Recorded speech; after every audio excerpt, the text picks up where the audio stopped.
Esto es lo que usuarios del metro de la Ciudad de México viven diariamente al intentar subirse a alguno de los vagones.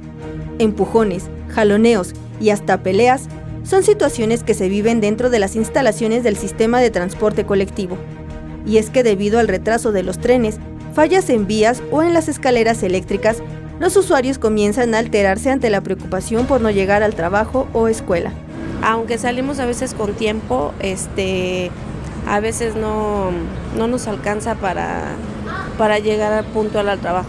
Digamos que el tiempo, como te digo, a mi trabajo, ¿no? A llegar a mi casa, llegar muy noche, llegar tarde, pues ya sabes que se ocasiona problemas, ¿no?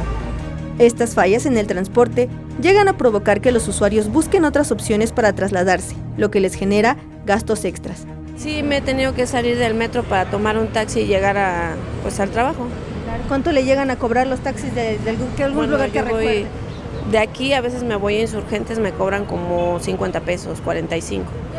Y es algo que pues a veces no tenemos para estarlo pagando. Pero pues ni hablar, ¿qué le hacemos? Nada más hay que tomar, no sé, pues taxi, no hay de otra. Así es, más dinero.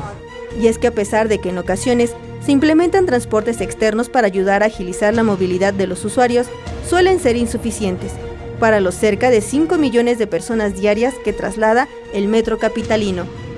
Mariana Sánchez, 21 Noticias.